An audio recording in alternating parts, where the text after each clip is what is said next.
En el episodio anterior describí de forma muy superficial los trabajos de Fernández Retamar, Manuel González Prada y José Carlos Mariátegui en torno a la figura del indio. Hoy vamos a hacer ciertas precisiones para centrarnos en el caso de los autores peruanos. La opresión indígena en la región andina, como hemos adelantado, presenta particularidades relacionadas a las dinámicas socioeconómicas de un país cifrado en una paradoja: la continuidad de una burguesía colonial en los umbrales de la modernización. Hay un orden oligárquico que no se disolvió con el establecimiento de una democracia, sino que se perpetuó recrudeciendo la explotación sobre los sectores socialmente vulnerables. El texto José Carlos Mariátegui, Reencuentro y debate, de Aníbal Quijano, contiene una síntesis del complejo proceso de conformación de una burguesía peruana que emergía de la derrota en la Guerra del Pacífico. También conocida como la Guerra del Salitre, este conflicto enfrentó a Perú, aliado de Bolivia, contra Chile en una disputa territorial armada que se prolongó desde 1879 hasta 1884, año en el que se ratificó un pacto de tregua, aunque la repartición territorial se resolvería subsecuentemente con el Tratado de 1904 entre Chile y Bolivia y el Tratado de Lima en 1929 entre Chile y Perú. En efecto, desarticulada la economía durante el conflicto, debilitado consiguientemente el poder económico y político de los núcleos de burguesía comercial y terrateniente de la costa, tras la derrota el país había recaído bajo un nuevo caudillaje militar, que era ante todo la representación política de la inconexa clase terrateniente señorial del interior, dirigido por el general Andrés A. Cáceres, el prestigioso jefe de la resistencia contra el invasor chileno. En tales condiciones, los debilitados núcleos burgueses y las capas medias urbanas, organizados desde antes de la guerra en el partido civil, principalmente, se encontraron obligados no solamente a transar con el régimen militarista señorial, sino en cierto modo a sostenerlo. La historia local estaba marcada ante todo por la incipiencia del capitalismo, en el seno de una formación social cuya base abrumadoramente predominante eran las relaciones precapitalistas de producción, aunque ya ampliamente condicionadas por la expansión del capital comercial. De ahí la consiguiente debilidad de los núcleos de burguesía, básicamente mercantil y terrateniente, su aún precaria diferenciación como clase social respecto de la clase terrateniente señorial, dominadora de campesinos enfeudados y también, en gran parte, de campesinos independientes o agrupados en comunidades. La precariedad institucional del Estado, no solamente por los efectos de la reciente guerra, sino también como expresión de la debilidad burguesa y de la dispersión política de la clase terrateniente señorial. Es en este contexto de emergencia institucional desde el cual han hablado tanto González Prada como Mariátegui. Sin embargo, ¿cómo se materializan todas estas cuestiones en el campo literario? Entendiendo por indigenismo toda una corriente cultural enfocada en la representación de las culturas, tradiciones y realidades sociales de los pueblos originarios americanos, me voy a ceñir al caso concreto de la región andina. Tomás Escadajillo discrimina diferentes etapas de la corriente indigenista. El indianismo, con una visión exótica del indio retratada desde afuera. El indigenismo ortodoxo, que se caracteriza por mantener una preocupación por retratar las realidades de los pueblos indígenas bajo un fuerte tono de denuncia social.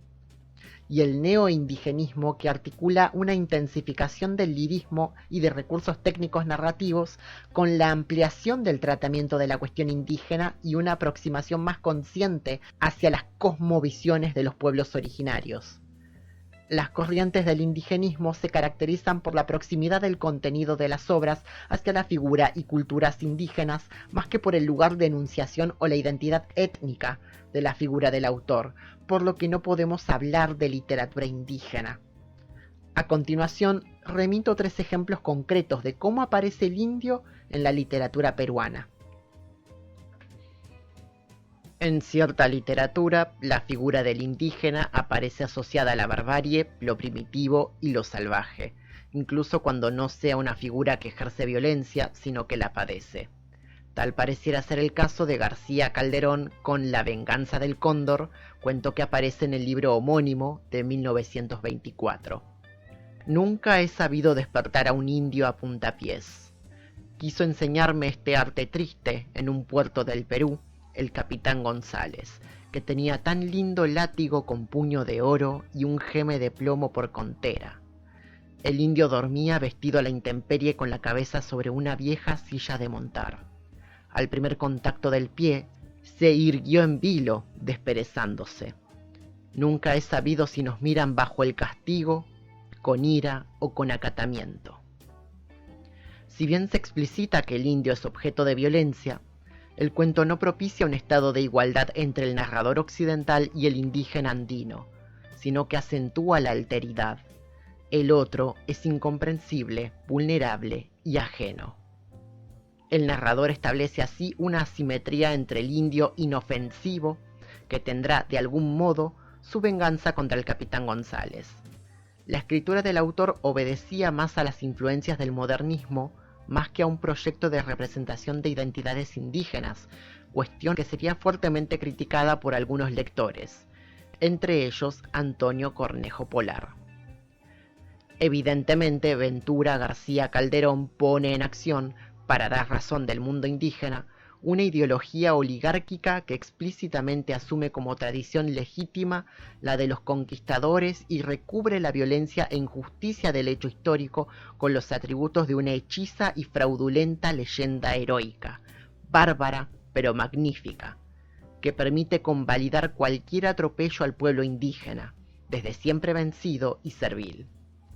No quiero detenerme mucho en este cuento, pero sí apreciar cómo el indio aparece como una víctima totalmente incapaz de oponer resistencia o incluso de enunciarla.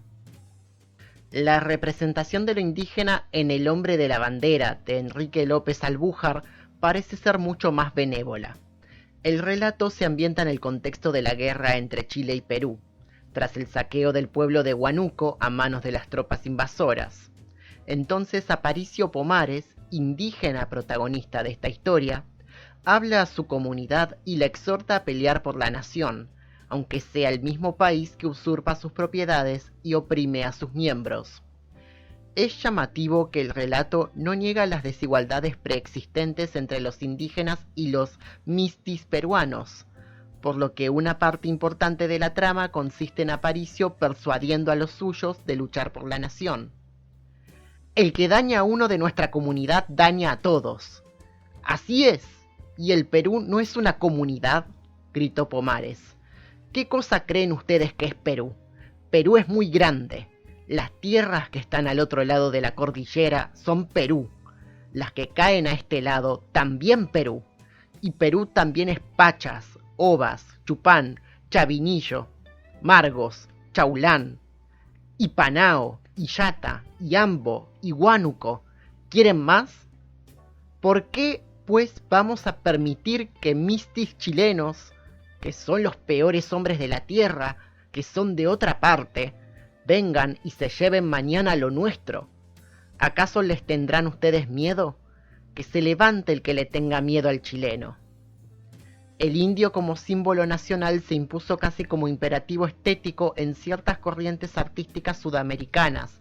De todos modos, no hay que ignorar que esta apropiación de la imagen del indio, domesticada por la modernidad, obedece al propósito de establecer un proyecto de nación para mantener distancia del imperio español del cual acabábamos de independizarnos. José María Arguedas es uno de los exponentes más representativos no solo del indigenismo, sino de la historia de las letras peruanas. Su trayectoria literaria y su trabajo etnográfico no se excluyen mutuamente, sino que su obra se enmarca en las discusiones políticas de su tiempo. El contenido social de sus textos, si podemos llamarlo así, se materializa en una composición estilística donde la lengua indígena y el castellano hegemónico se disputan el dominio discursivo, coexistiendo en un tenso equilibrio lingüístico. No se trata solo de lo que dice, sino también de cómo lo dice y a través de qué medios. El sueño del Pongo, cabe aclarar, no es una invención pura del autor, sino que Arguedas declara haberlo escuchado de boca de un comunero en Lima. La tensión entre oralidad y escritura es clave en el neoindigenismo cristalizado en la figura de Arguedas. Si recapitulamos lo expresado por Ángel Rama en Transculturación Narrativa en América Latina, hay que pensar la figura del narrador como un mediador entre dos mundos: la oralidad correspondiente a la cultura indígena, expropiada hasta entonces de producciones escritas en lengua quechua, y la escritura en castellano como idioma oficial de la literatura. El sueño del Pongo no es un cuento original, entre comillas, sino una transcripción, por así decirlo. Es un texto que nos exige pensar en el autor como un agente mediador que registra un tejido de voces preexistentes a su actividad escrituraria. Lo cual es interesante porque El sueño del Pongo es una historia oída por ahí. No es ficción pura urdida por un escritor, no es mito, ni leyenda, ni anécdota, ni fábula, ni rumor, ni nada que pueda encajar en nuestro sistema de clasificación de géneros literarios occidentales. El cuento nos presenta a un indio explotado por su patrón en la hacienda, pero lejos del tono despectivo y modernista de La venganza del cóndor, o de la solemnidad dramática de El hombre de la bandera, hay un inesperado componente de humor y sátira. Este sirviente indígena, el Pongo, tiene un sueño y se lo comenta al hacendado.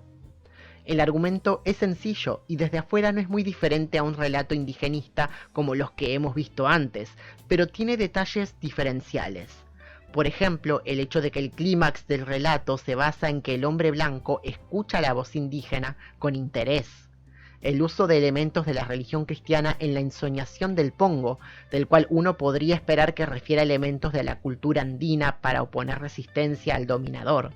El sueño del Pongo no es el ejemplo más transparente de las operaciones transculturadoras de Arguedas, que se materializan en piezas de mayor extensión como su novela Los ríos profundos, analizada en detalle por Ángel Rama, por cierto. Pero este relato es una introducción muy amena a su trabajo literario, donde la oposición entre lo indígena y lo occidental se reduce más de lo que uno piensa, sin recaer en sincretismos que neutralicen la potencia revolucionaria de su narrativa. Podría extenderme mucho más, pero me parece justo terminar el episodio en este punto e invitar a la gente a que lea, investigue y tengan sus propias experiencias de lectura. Espero que este capítulo sea de utilidad a quienes les interese y, como siempre, gracias por el aguante.